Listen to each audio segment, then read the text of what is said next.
Good evening, mate. I'm going to discuss a game I just played against a Tunisian player. His name or her name is Trabelsi-Wajdi. And as you can see here, the flag is Tunisia. This person has quite high rating. I think it's 1914 or 1865 for, fast games. But for the slower games, this person has low rating. I wonder why.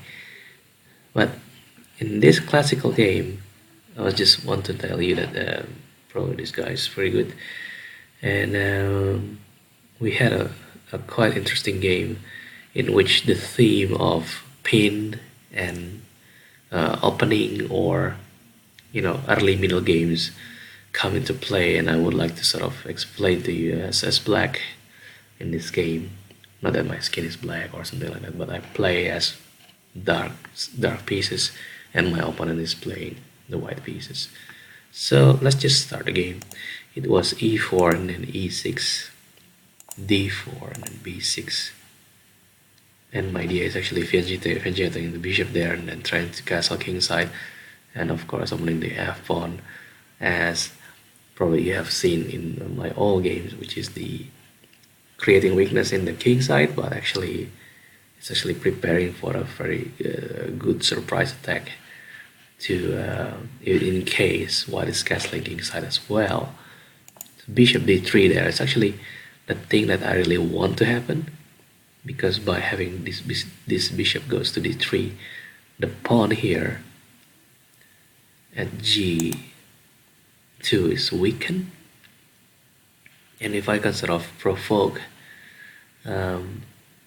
the e4 pawn to move by moving my f pawn forward to f5, probably I can sort of, after fianchetting the bishop there, I can sort of provoke taking this or something like that, but let's see how it goes. So bishop b7, fianchetting the bishop, then c4 there. I suppose white wants to push the pawn forward to d5 and solidify the position by having these two pawns guarding it. But anyway, what happens here was f5, which is d as inaccuracy, and then d5 was moved as expected. Now just take f takes e4 there, and what option does white have? It can only take back using the bishop. Bishop takes e4, and then from here what I do is actually my knight goes to f6, and this serves a lot of purpose. This move is actually pretty fantastic, as when the f pawn is actually gone, this knight actually protects a lot of squares, which is firstly this one, the most crucial one, which is h5. When the queen actually move here, there's a danger that the king can actually be attacked, but the knight actually serves a very good purpose there, which is protecting that square as well as protecting h7 square in case there is an attack of this bishop here. And of course after bishop move probably here to check, and then there will be castling inside, it's going to be more relevant. And at the same time, if the knight needs to take this pawn and this pawn needs to take this pawn, it is basically a pretty good move for the opening as black in this position. So, oh, by the way, this game only lasts for a couple of moves. I think 17 moves, and it's a very short game. So that's why I sort of want to discuss the opening.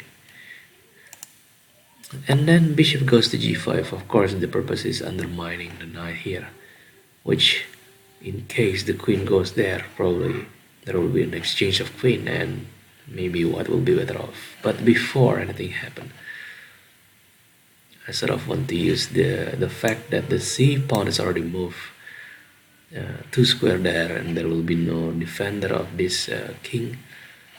So next move is bishop b4 check, and of course white has to defend this by blocking using the knight. Knight goes to c3, And from here I simply castle kingside first. This was deemed as a mistake. I'm not really sure why, but I think it's just a natural move I can do. Now knight goes to f3 is deemed as a blunder. It is better for the knight to move to the square d2 there, because the knight will be connected.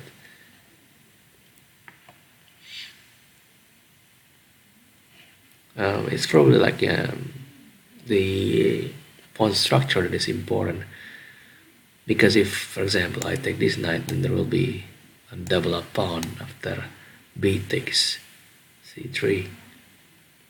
This double pawn is actually quite unpleasant in the term of pawn structure, and it could be a bad thing for white.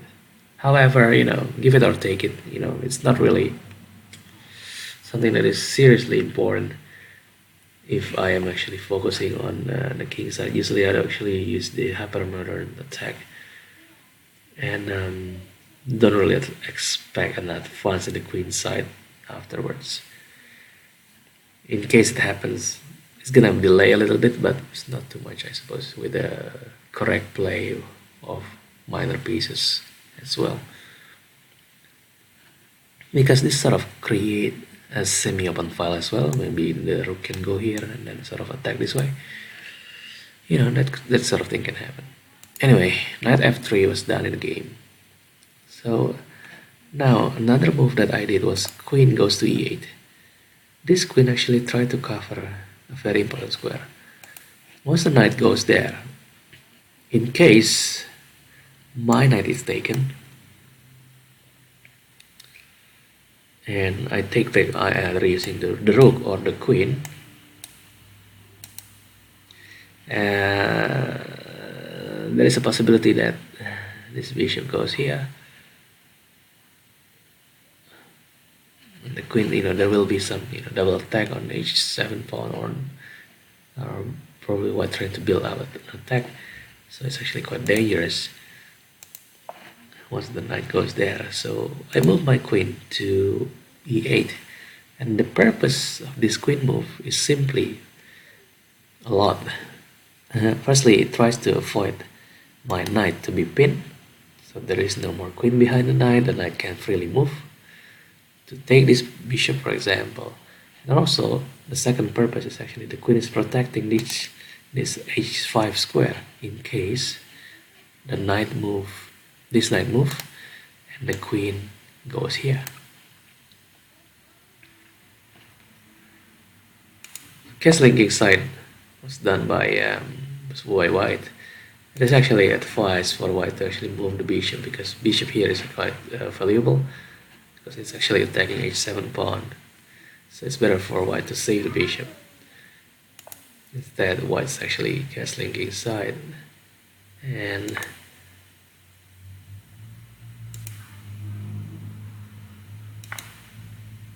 I think I should have taken this knight first and then take the bishop for free.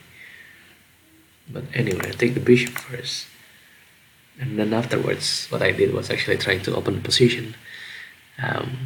So actually I miss, materially, I miss taking the knight first, which is removing the defender, and then taking the bishop. Because it's gonna be more points, I suppose, something like that. But I just take the bishop there, the knight takes, and after that I just simply takes, e takes d5. And here it is actually not as simple as taking back using the c pawn, because if this happened, then my queen simply will take the knight there. So knight goes to g3 there, and then d takes c4. Compensation of 2 pawns is actually in the effect of me, and it's quite a big advantage. Now a3 here, I'm trying to kick the bishop. I simply moved my bishop to c5. I didn't move my bishop to d6 instead, because I believe that this is This will actually delay the development. I want to really utilize the fact that if this pawn move, which is a b4, I can sort of en passant the pawn. I simply move it here in case I will need to push the pawn forward to support this pawn here or something like that. But see how it goes. I mean,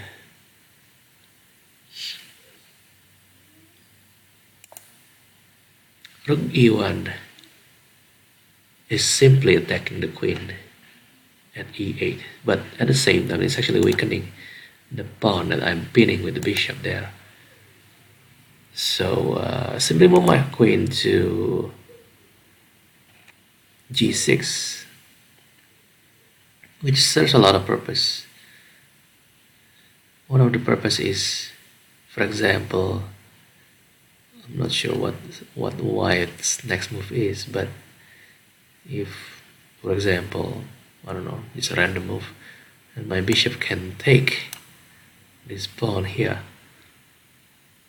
at f2, and after king takes, I simply can take the bishop there because the knight is pinned by the rook. So at the moment it seems like not really, white seems pretty solid, but actually there are a lot of pins and attacks that that needs to be considered by white, because at the moment the position white is actually defending and black is actually attacking very well. It is quite subtle because it will be a combination to be able to realize it. Now h4 is trying to protect the bishop in case I will be attacking, for example, the pawn here, or I'm taking the knight there. I simply kick the bishop away by h6, and after the bishop move to d2, then I use my bishop to take f3. Note that the bishop is actually being protected by the rook here, and the queen wouldn't dare to take because it's gonna be a loss of material, and actually the queen should flee because it's quite unsafe to take back using this move, which happened in the game g takes f3. Since this happened, the queen can take the knight at g3 check, and this pawn at f2 cannot take back because it is pinned by the bishop. So after this move, white resign. So it seems like a solid position for white. However, there are some inherent weaknesses because there are such strong attack by black bishop pair at the same time as black's rook and black's queen. So not really much things that white can do after removing the last blockade, which is the bishop there. So after this move, this probably can be realized by white. There are so many attacks going on in this position, and not really much that white can do. Thank you so very much for playing with me, Trabelsi-Wajdi. It's very nice to play with you, and I see you next time.